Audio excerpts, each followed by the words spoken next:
Hi guys, it's Xenia. Welcome back to my channel.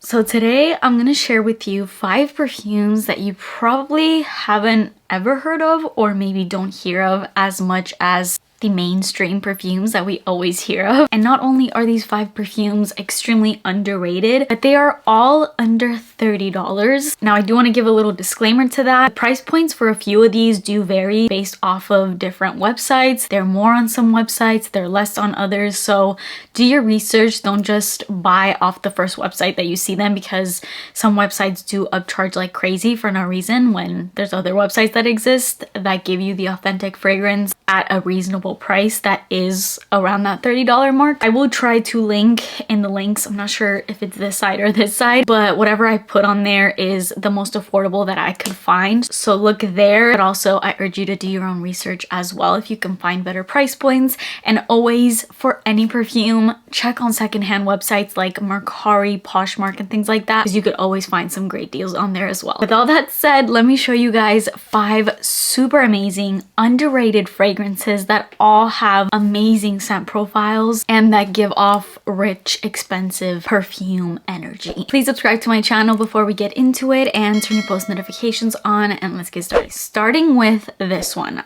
I feel like from the research that I did before I started this video, this is the perfume where the price points varied the most. This is Salvatore Ferragamo Cieli di Seda. Now this is not technically a designer, but it is a designer fragrance. And if you go on the actual Ferragamo website, which I highly don't recommend you do, it's like $122. Don't do that. I found mine at Ross and it was 30 bucks. So if you can look out and find it at a discount store, definitely search for it there. But when it comes to buying online, definitely look for websites like Joma Shop. It's 31 bucks on Joma Shop right now. I've also searched for it on Mercari, where I found one for $27. So definitely look around and you can get a good price on this one. But let's just get into the scent, because this is such an ethereal fragrance.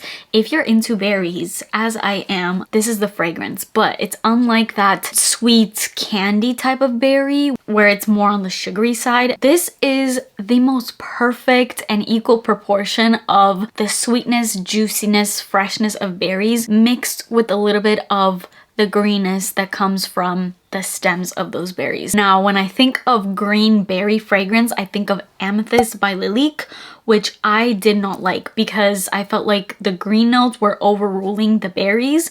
But in here, it's a perfect proportion of the two. It smells like the springtime. For a non-fresh lover that I haven't been for a long time, even though I'm definitely coming around on it, this is the perfect scent. If you're just trying to get into freshies, but you still want a sweet touch, look into this one. It is so stunning and such a crowd pleaser. I would call this pretty unique.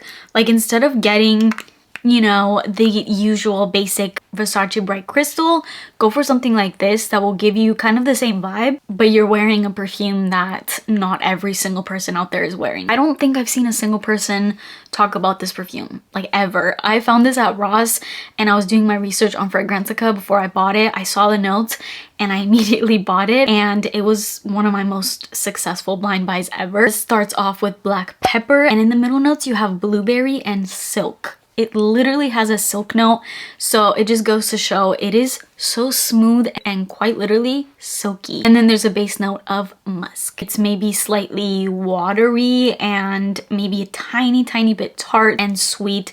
Very realistic, fresh bowl of berries. Next is a Zara perfume, which I've had this for quite a while. I got this a few years back, maybe 3 years ago. I had a good amount of Zara perfumes in my collection at one point, and I have decluttered every single one of them except for this one. This one still stands in my collection because this is beautiful. This is another freshie that is amazing for non-fresh lovers. This is Zara Wonder Rose. I've had this for so long that the writing is starting to come off of it. I swear the name of this is a joke. Like, they were playing a joke on us when they named this perfume. I swear the name is called Wonder Rose because you wonder where the rose is, because it doesn't smell like rose. It does not smell like rose, literally in the slightest bit. It's actually just a sweet, borderline candy fragrance. It doesn't make sense to me how this is called Wonder Rose, and I'm so glad that I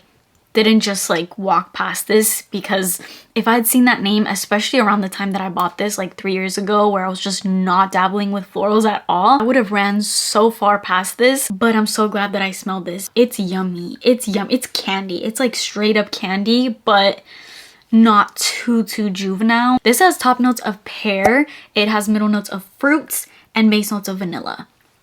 Where in there is the rose? It has nowhere in the notes rose, and does not smell like rose at all. So I'm starting to think this was like an error. Maybe it was supposed to be called candied fruits or something, but they accidentally labeled it Wonder Rose and then it just stuck. I literally think that that was the case with this perfume, because it doesn't make sense to me. This is berries. It's juicy sweet pear, candied berries, hint of vanilla. It's a nice mixture of fresh and sweet, but a little bit more on the sweet side. The only bad thing about this perfume is the performance. It does not last very well.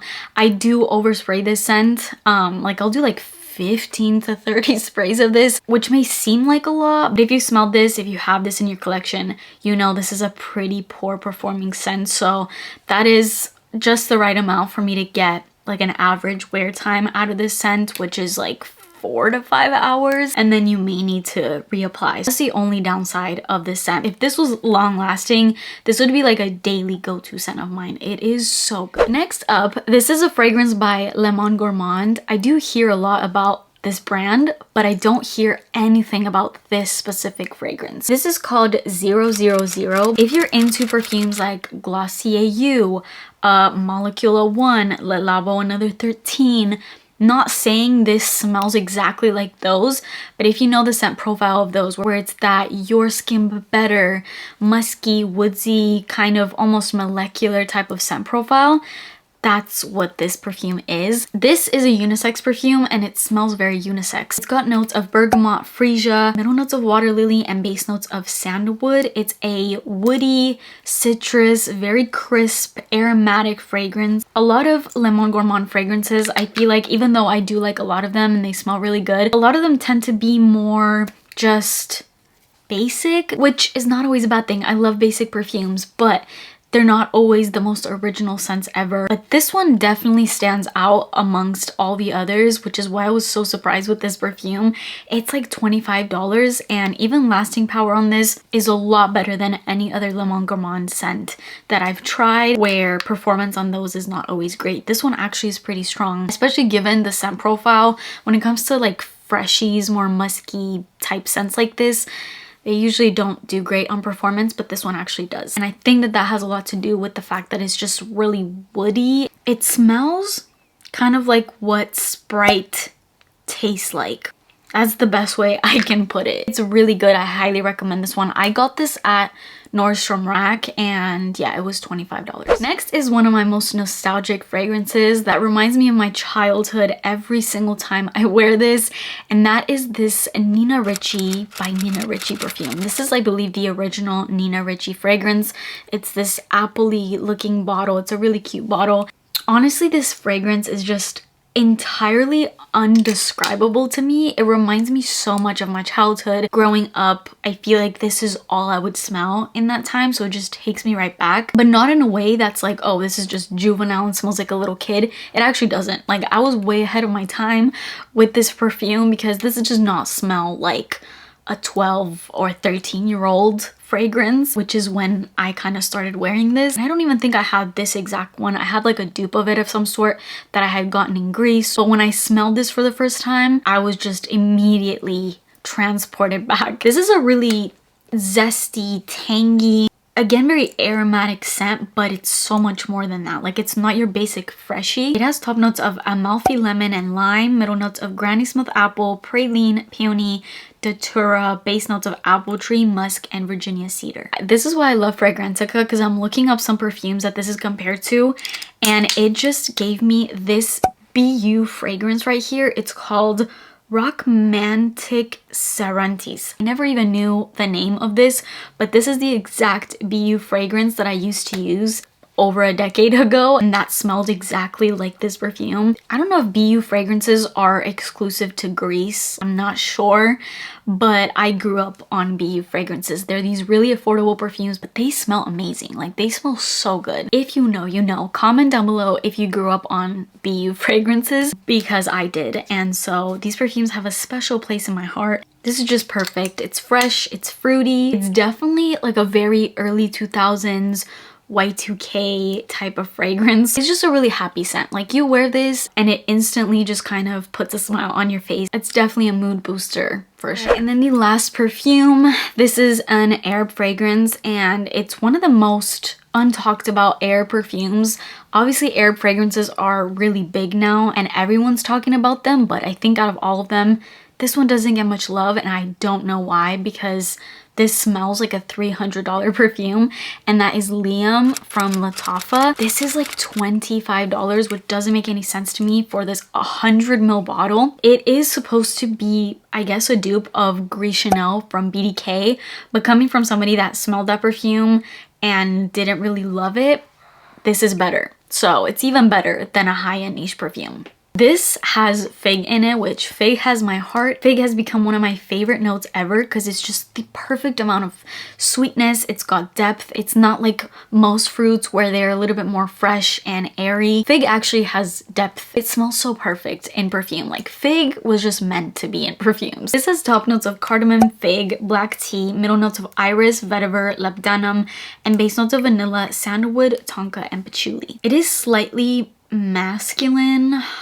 It's woodsy, aromatic. There is this, I don't know if I want to say creamy, but there's a smoothness about it. And the smoothness is why I love this fragrance so much more than Gris Chanel, which I didn't find as smooth and kind of a mess. Whereas this one is so smooth, and once it's fully dried down, I can really smell the sweetness of that fig kind of come through. Weirdly enough, I feel like the top notes and the base notes are flipped. At least how I smell these, because usually, obviously, when you spray a perfume, you get the top notes first, and as it settles on your skin, you get the base notes. But with this one, it kind of opens up with the vanilla, the sandalwood, the tonka patchouli, like just more woodsy, earthy kind of vibe. But then as it settles down on your skin, I get that fig, this tea, very calming kind of presence come through, and I'm obsessed. I'm just obsessed with this scent. I highly recommend this to everyone. It's a perfect unisex perfume as well. Sometimes dupes are not as good as the original, and sometimes, in this case, they're better, and also literally a fraction of the cost. I mean, you're literally comparing an almost $300 perfume to $25, and the $25 one is better.